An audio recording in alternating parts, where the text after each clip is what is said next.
तो हेलो मेरे प्यारे भाइयों, आप सभी का स्वागत है हमारे इस चैनल प्रदीप इंस्टीट्यूट में। तो प्यारे भाइयों, मैं आज के इस वीडियो में क्लास 12th के रसायन विज्ञान का एक बहुत ही इंपॉर्टेंट पेपर लेकर आया हूं, जो कि बोर्ड एग्जाम 2026 के लिए बहुत ही ज़्यादा महत्वपूर्ण होने वाला है।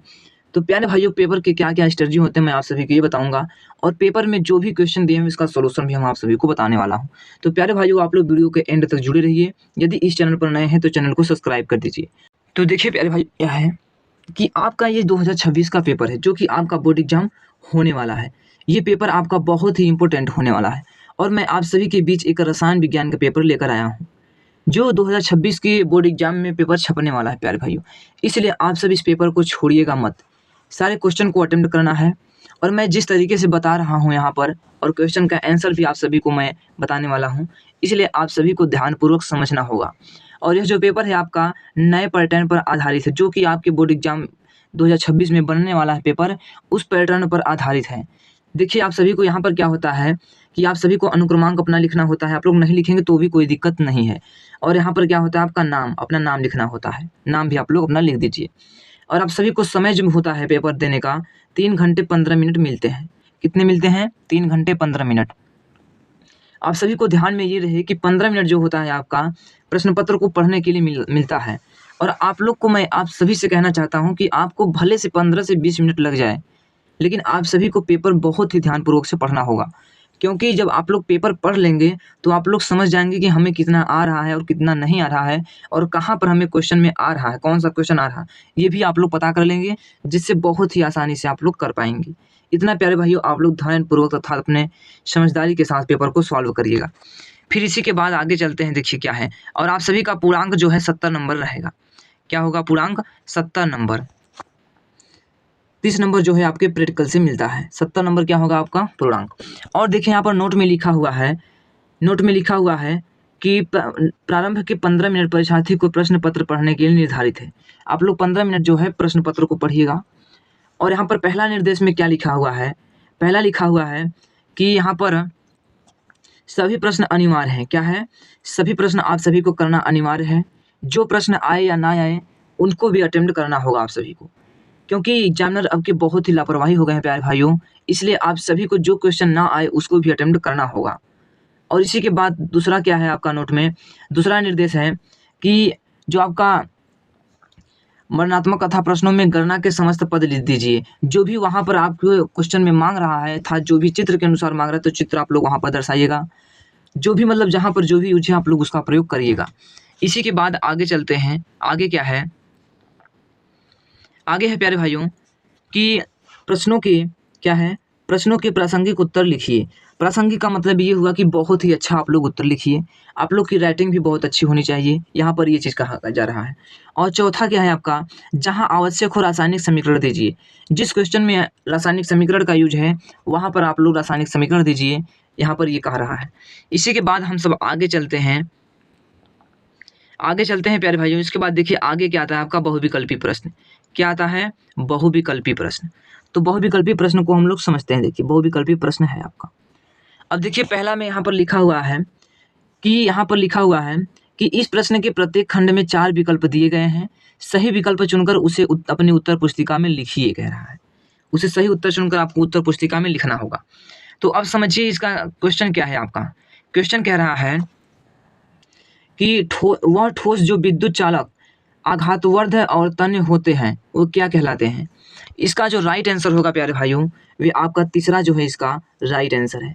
तीसरा क्या है इसका? राइट आंसर है। जो धात्विक ठोस होता है, यही आपका विद्युत चालक, आघातवर्ध, तन्य होता है। इतना तो क्लियर प्यारे भाइयों। इसी के बाद आपका ख वाला क्वेश्चन आता है। ख में क्या है आपका? समझिएगा, आपका ख कह रहा है,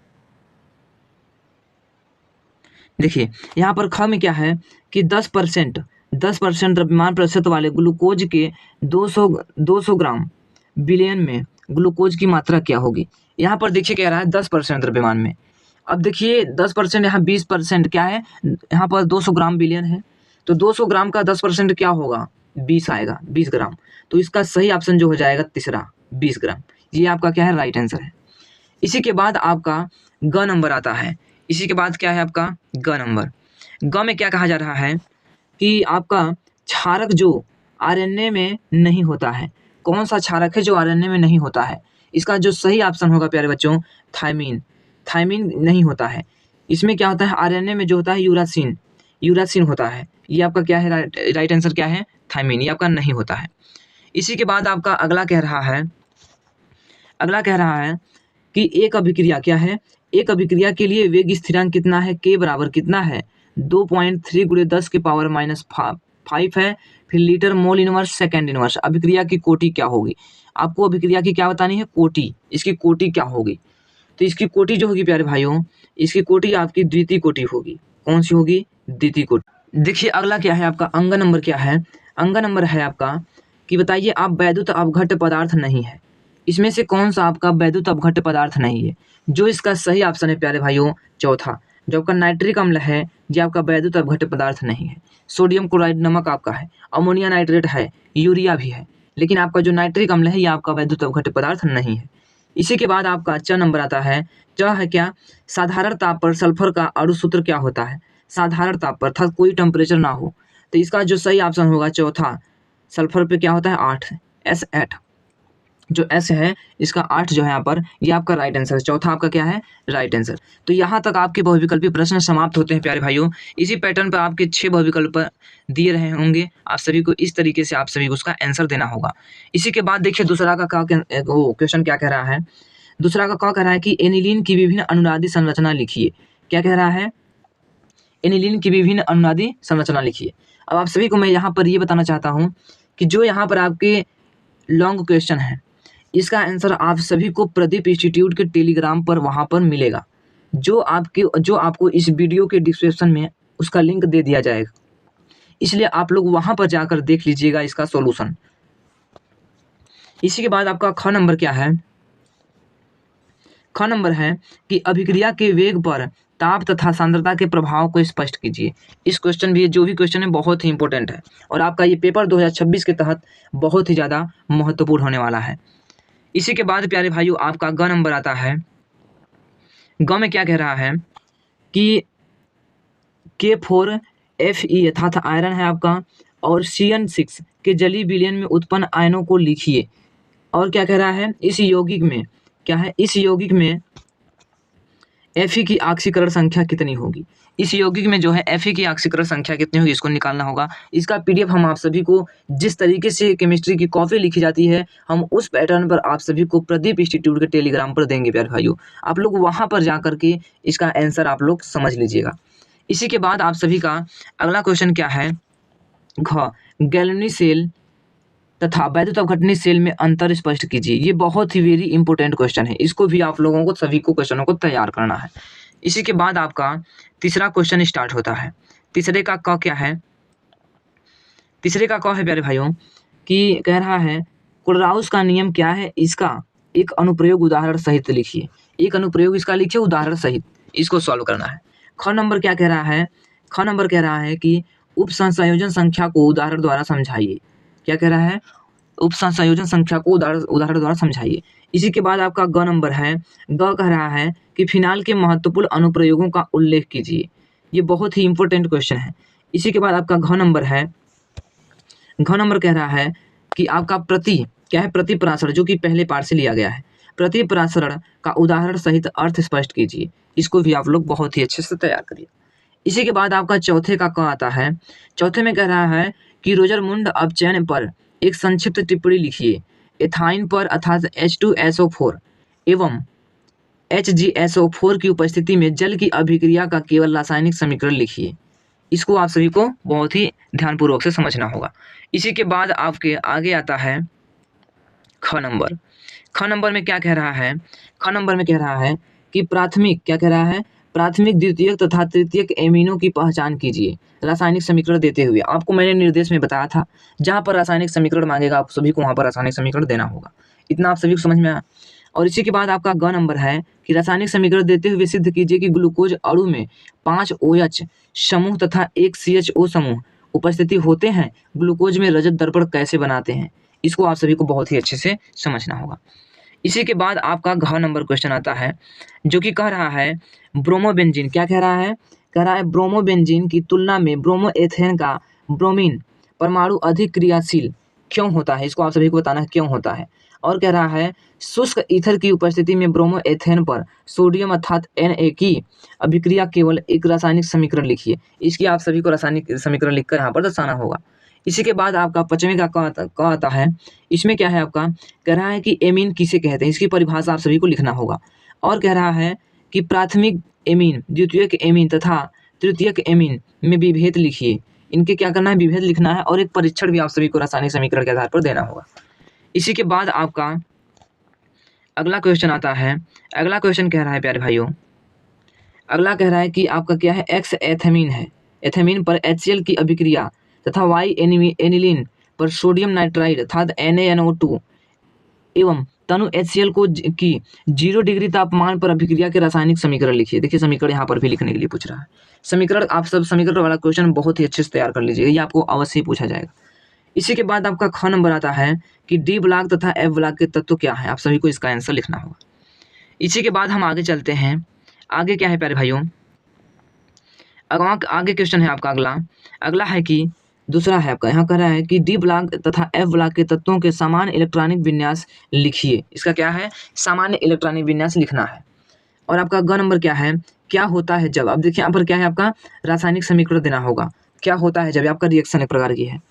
कह रहा है कि एथेनॉल को सोडियम ब्रोमाइड तथा सांद्र सल्फ्यूरिक अम्ल H2SO4 के साथ गर्म किया जाता है तो क्या बनता है, इसको आप सभी इसका समीकरण देना होगा। इसी के बाद आपका दूसरा आता है टॉलुइन की अभिक्रिया FE चूर्ण की उपस्थिति में तथा अंधकार में Cl गैस से कराई जाती है तो क्या बनता है, इसको आप सभी इसका भी रासायनिक समीकरण देना होगा। इसी के बाद आपका आगे आता है प्यारे भाइयों, आगे आता है चौथा कह रहा है कि 2 ब्रोमोपेंटेन, क्या कह रहा है, 2 ब्रोमोपेंटेन कह रहा है 2 ब्रोमोपेंटेन को एल्कोहलिक के OH के साथ गर्म किया जाता है तो क्या बनता है, इसका भी आप सभी को रासायनिक समीकरण देना होगा। अब देखिए आपका एक न्यूमेरिकल है, ये न्यूमेरिकल भी बहुत ही इंपॉर्टेंट है। ये आपका बहुत ही आप सभी से कहना चाहता हूँ कि न्यूमेरिकल आपके 4 सेट में पूछे जाएंगे यूपी बोर्ड में। यूपी बोर्ड में 7 सेट बनते हैं, ये 4 सेटों में पेपर का जो इस पेपर के जो ये क्वेश्चन है 4 सेटों में पूछा जाएगा। आप लोग ध्यानपूर्वक से समझिएगा। अब इसी के बाद आपका देखिए दोनों न्यूमेरिकल है, न्यूमेरिकल आपके बहुत ही इंपॉर्टेंट है। इसी के बाद आपका 6वें का आता है। 6वें का कह रहा है कि उपसंयोजन, क्या कह रहा है, उपसंयोजन यौगिकों के संयोजकता आबंध तथा VBT का उल्लेख कीजिए। इस सिद्धांत की कमियां भी आप लिखिए। ये बहुत ही इंपॉर्टेंट पेपर है। क्या है आपका इंपॉर्टेंट पेपर, इसको आप लोग तैयार कर लीजिएगा। यहाँ से आप लोग बहुत ही अच्छा केमिस्ट्री में स्कोर कर पाओगे।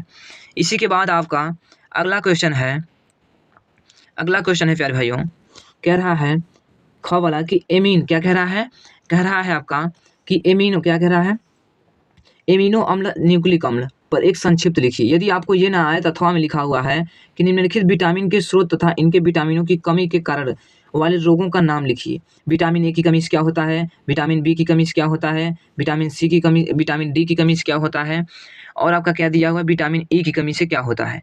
इन सभी के बारे में आप सभी को लिखना होगा। इसी के बाद आपका 7वां क्वेश्चन आता है।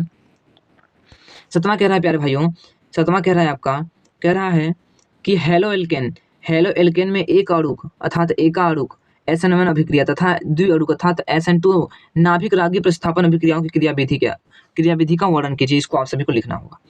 इसी के बाद आपका इसको नया है तो आपको अथवा में देखिए क्या लिखा हुआ है।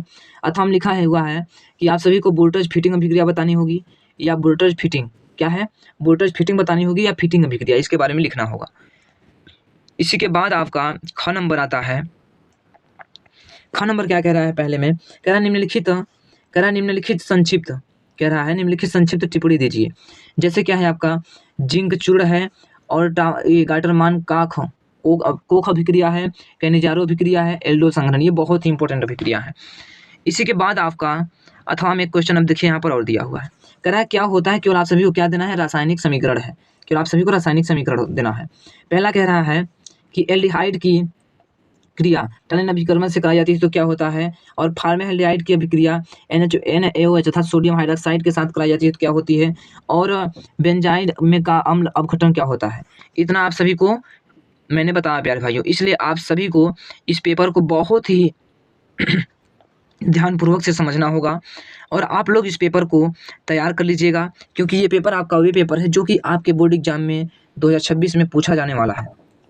इसलिए आप लोग इस पेपर को बहुत ही महत्वपूर्ण से समझिएगा। यदि प्यारे भाइयों इस चैनल पर आप लोग नए हैं तो चैनल को सब्सक्राइब कर दीजिए। यदि इस वीडियो को लाइक नहीं की तो इस वीडियो को लाइक कर दीजिए।